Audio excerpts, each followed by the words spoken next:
Donald Leggett, and welcome to the latest London South East CEO interview. I'm joined today by Dr. Clifford Gross, CEO of Tekcapital, which is AIM-listed and has a secondary OTC listing. Tech acquires groundbreaking intellectual property from universities and commercializes it. The current portfolio includes Guident, Lucid, Bellescura, and Salarius. And Tekcapital has just announced final results and updated the market on Guident. Hello, Cliff. It is really great to be talking to you today. Oh, very nice to see you again, Donald. How are you keeping? Well, I'm keeping very well, thank you. But it really is a pleasure to have you on London South East again. Thank you very much indeed for joining us. Oh, it's my pleasure as well. Okay, let's take that overview of the Tekcapital business. Describe Tekcapital to those who are less familiar with it. We bring university discoveries to market. And we do it two ways. We build portfolio companies around what we view as great groundbreaking discoveries that could, if successful, improve people's lives around the world. And we also provide services to about 250 universities in the world to help them commercialize their discoveries as well. And you have 4 portfolio companies, Guident, Lucid, Bellescura, Solaris. What stage of commercialization are those four portfolio companies? They're doing great. Actually, they're showing very advanced signs of life. I mean, it's extremely exciting right now. What they have in common is they have, we think, really remarkable intellectual property. They have star power management. They're addressing billion-dollar-plus markets, and they're addressing unmet needs in those markets. And if successful, each of those companies can make a positive impact on the quality of life for people around the world. So that's what they have in common. And we're really thrilled with the progress that each and every one of them is making. It's been very exciting and a pleasure to watch and participate in. So very briefly, Lucid, I understand, is out and about and earning revenues, as is Solaris. Yeah, Lucid is doing remarkably well. They launched, after a couple of beta products, they launched their first sort of mature product this year in January, and it's been a hit. They have over 100 5-star ratings. Customers love the product. They're shipping them all over the world. And I'm wearing them, actually, although I'm definitely not the model that they've hired to play them. But what's really fabulous about the product is to make successful mainstream eyewear products, you have to do a couple of things. First of all, they have to look good. They have to be, sort of designer quality products. They have to be comfortable, and the proxy for comfort is weight. And Lucid glasses are the lightest weight smart glasses in the world. Typical glasses, the glasses you're wearing right now weigh about an ounce. The glasses I'm wearing, which are the Lucid Light glasses, they weigh 1.25 ounces. So you can actually wear them all day with your prescription, which is exactly what I do. And then the other thing, they have to be priced the same as regular glasses. And these glasses have an MSRP of $149, which is really, it's quite fetching when you really think about the value. That's a remarkable price, given that you've got all that added technology in there. Yeah, it's amazing. And then because they're able to be prescription enabled, and they can ship them in any prescription you want, the battery life has to last the whole day because you would need to wear your glasses the whole day. So the Lucid Light glasses, although it says on the tin that they last 6.5 to 8 hours, in fact, for like a normal semi-diverse user of these glasses, I recharge them every 2 weeks. So these are the lightest, best looking, least expensive, ready to go smart glasses. And what that means is these are the first smart glasses that can actually go mass market. So it's really quite thrilling. And they just announced yesterday, I don't know if you caught the news, but they've added, they hired 3 people this week already. One gent, Frank Signa, was the general manager of Guess Eyewear, and he built an enormous distribution network for Guess Eyewear throughout North America. Yes, you've strengthened the bench. You've strengthened the bench. Doubt about it. Okay, let's whisk you on to Solaris. Low salt, and that's commercially available now, and yes, absolutely, yeah. Solaris, which is Latin for salt, as you know, I'm sure. Oh, I knew that, of course. Yes, of course, right? So there'll be a quiz at the end, so pay attention. I may not pass it. No, you'll pass it. You'll pass it. You're well educated. And in any case, Solaris went into production, and their basic business model is to provide low sodium salt to snack food companies globally. And their mission is to make a dent in cardiovascular disease. The number one cause of death in the world is cardiovascular disease. 17.9 million people die prematurely each year. And the pity of it is that 80% of the deaths can be prevented, in particular through diet and exercise, and in particular when it comes to diet through reduction of sodium. Half of the bipeds in the United Kingdom and the United States have high blood pressure. And the number one risk factor for high blood pressure is excess sodium consumption. So Solaris has developed, has patented, and is in manufacturing with the best low sodium salt in the world. It's all natural, sodium chloride, it's non-GMO, it's kosher, and it tastes great because it is sodium chloride. And so it's the first good, in our view, replacement for traditional table salt. And what makes it so special is that the salt crystals are roughly 1/100th the size of normal table salt. And in this case, small is really beautiful because small dissolves quickly on the tongue because it has a larger surface. The crystals have a larger surface area for their weight. So they dissolve super fast on the tongue, which produces a overriding sensation of saltiness. So you need to use less. How much less? Depends on the product. But for crisps, you can use about half of the salt. So you can get all the flavor of your normal salty crisps with half the sodium. For popcorn, you could use 70% less salt. And then the salt has another advantage, which was taught to us by some of the early customers.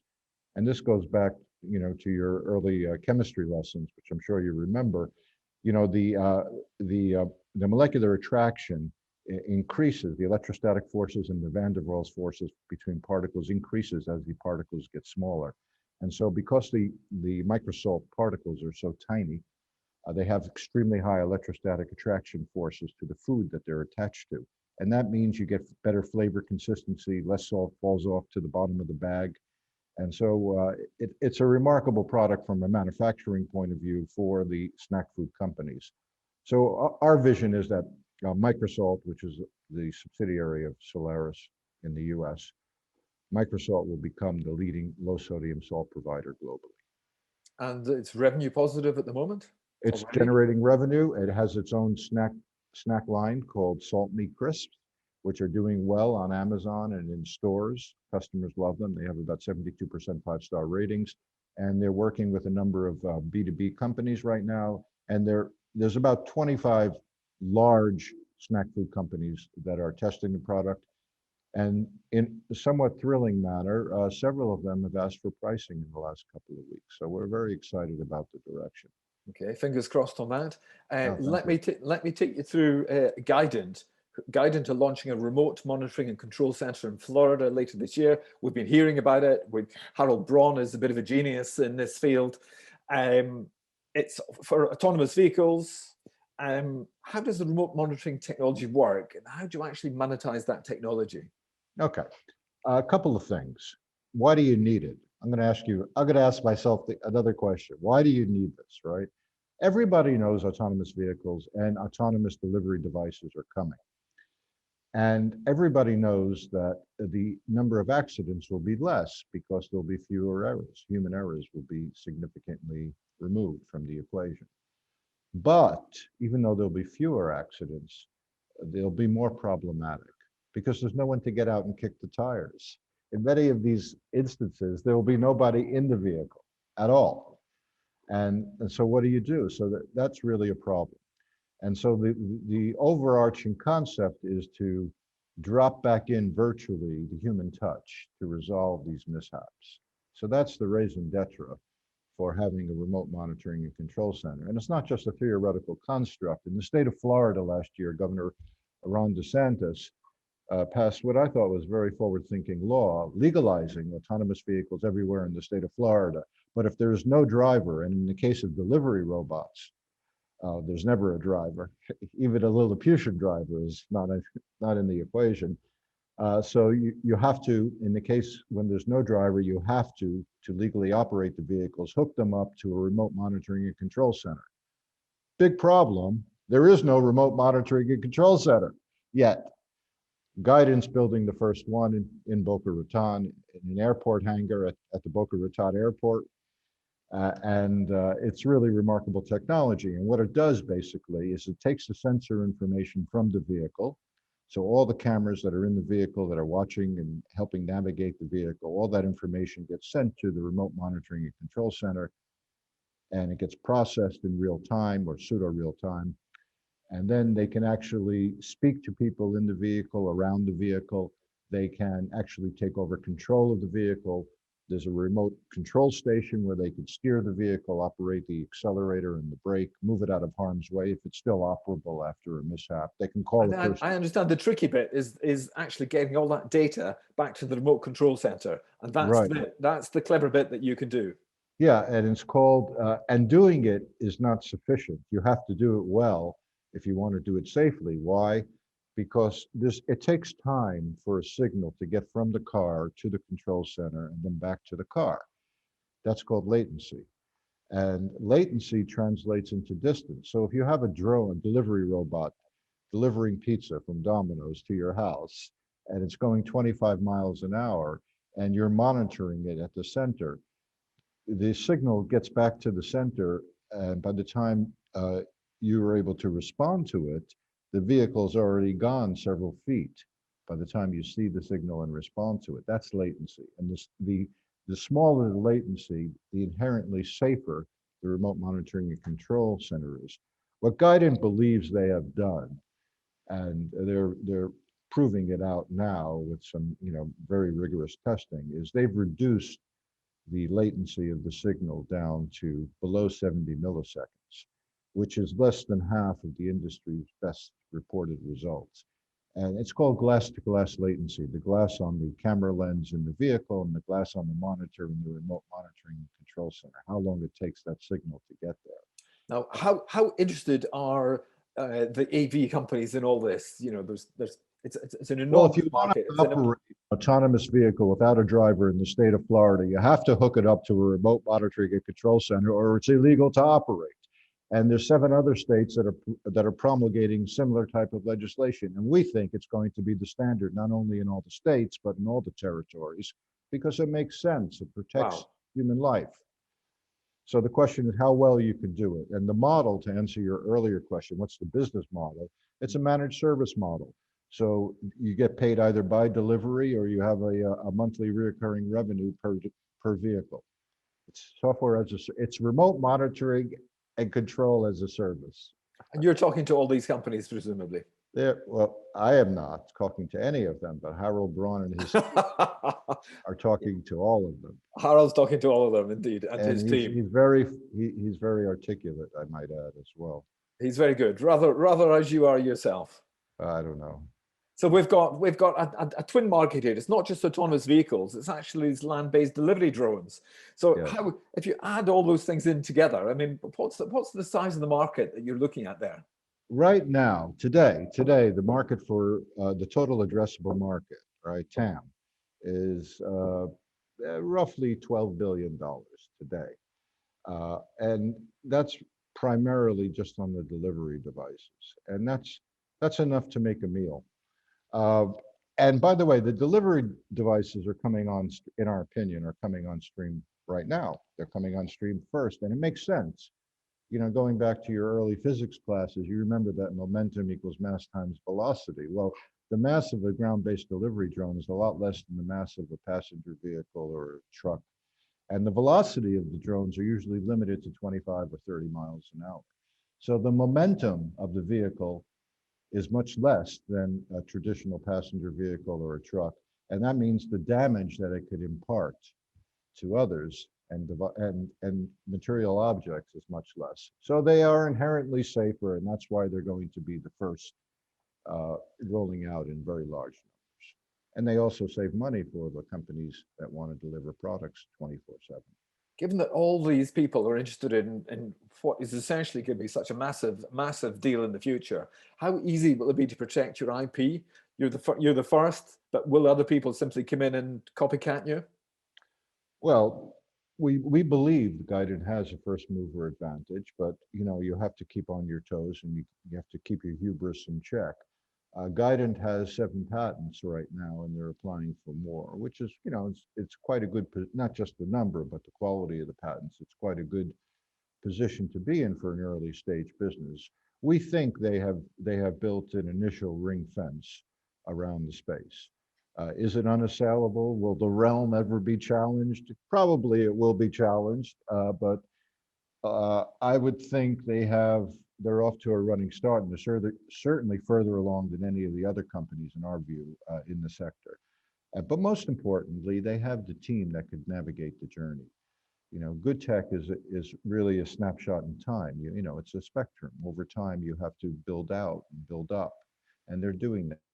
They have a wonderful leadership team for not just for an early stage business, for any stage business. Harold ran Siemens Network. Harold had 4,000 employees 2 years ago in Boca Raton. He was running one of the largest tech companies in Florida. Johan, who's on the board, Johan Denisian, he's current COO of Volkswagen North America. There are 8,000 employees under his tutelage right now. And 2.5 years ago, he was executive vice president of General Motors and president of Cadillac. How do you find board members like that for early stage businesses? And Daniel Grossman, the third board member, who is not, as my grandmother would say, chopped liver, he helped build Zipcar before it was sold to Avis Budget for $500 million. And then he was hired by General Motors to run their first mobility company called Maven, a COO. And then we hired him on the board of Guidant, and he's chief revenue officer for Guidant as well. So once Guidant is up and running on all cylinders, I guess that's a dated metaphor for electric vehicle monitoring. But anyway, once Guidant's up and running, I'm sure he'll be recruiting customers apace. Fantastic, So fantastic. Very, very, very exciting. I really do feel they could become an industry leader. And last but far from least, Bellescura, your portable oxygen concentrator was signed off to the health regulator in the States in March. Can you just use this for chronic obstructive pulmonary disease, or will you find it useful in the treatment of COVID? People need oxygen for COVID treatment. Good question. Right now, COPD is a major. It's the third leading cause of death in the world. It's a major problem. Over 250 million people in the world have it, and many of them who have it require supplemental oxygen. And that market's growing at north of. This is pre-COVID. It was growing at north of 7% compound annual growth rate. So that's an enormous global market. It's one of the fastest growing markets in the medical device industry worldwide. With the unfortunate occurrence of COVID, many of the people who recover from COVID have some residual lung scarring, and that requires the use of supplemental oxygen. So the total addressable market for portable oxygen concentrators is about $1.5 billion today, and it's growing at roughly 10% a year. So it's basically a remarkable market opportunity for Bellescura. But then there's another layer on top. Because of COVID, there has been, for the first time in history, a major oxygen shortage in many countries of the world that I'm sure you've already read about or heard about, like in India and like in South America, et cetera. So basically, there's never been a better time to provide, supplemental oxygen devices. So Bellescura worked incredibly hard to build this device. And it was no small task to build the world's leading, in our opinion, portable oxygen concentrator as a startup company and get it cleared by the FDA. But they did that heavy lifting to their great credit. And they did something that's also special about the device. The device has a couple of wonderful features in our view. One is it's small, it's lightweight, and it's quiet. Those are all important variables for different reasons. Oxygen bottles are famously not small. Yeah, and the freedom of mobility of having a small portable device allows you to maintain activities of daily living. You can go on any scheduled airline. You can ride a bicycle with it. You know, I mean, you could do all sorts of stuff. But it's also quiet, which is important because if you're having dinner at the dining room table, you don't want to have a Hoover on the table in the background because it really is, it interrupts the normal flow of conversation. But then it has another feature, and it's the first feature cleared by the FDA right now, to our knowledge, and that it has a user replaceable filter cartridge. And that's in and of itself a remarkable achievement. There's no cure for COPD. And so over time, patients live quite a long time in many instances, and over time, as the disease progresses, you may go from needing 3 liters per minute to 5 liters per minute or 6 liters per minute of oxygen. And so normally what you would have to do is you would have to get a bigger device. And the devices are not inexpensive. You know, they run, you know, roughly 2,500 pounds or thereabouts.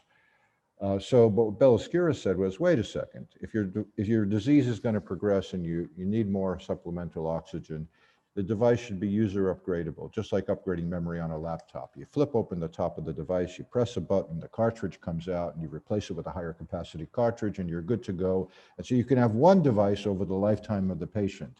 What that does is it makes portable oxygen concentrators more affordable globally. And that means saving lives. And so we think Bellescura is doing something that's very important. Okay, how quickly will it be commercialized? What are the next steps? We reckon, I don't know the exact date, but we reckon it'll be in production this year. Okay, well, you want to start saving lives, so presumably you want to start getting it commercialized as soon as possible. As soon as humanly possible. Absolutely. Fantastic. You only have 23% ownership of Bellescura. Does that make it harder as you find that having a smaller stake makes it harder to guide the direction of the business? Well, we don't guide the business. The business is totally independently operated and managed from us. And we don't have the illusion of control either. We have the reality of ownership as opposed to the illusion of control. But while 23% is not 100%, it's understandable because they had to raise, beyond the couple of million that we put in, they had to raise $15 million to build the world's leading portable oxygen concentrator. And so obviously our shares were diluted, but that's to be expected. And that's, you know, we feel we have a wonderful size stake in a rapidly growing pie. Okay, let me take you to annual results.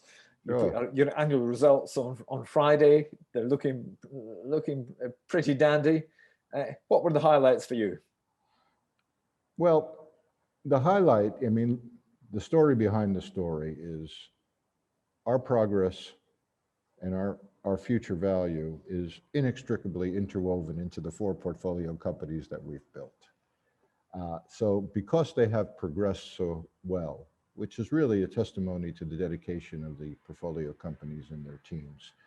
And we were also extremely fortunate, I would even say blessed, that no one had gotten ill during this, in our team during the past year and a half. And so they were able to do the work and, you know, come and make the progress that they've made.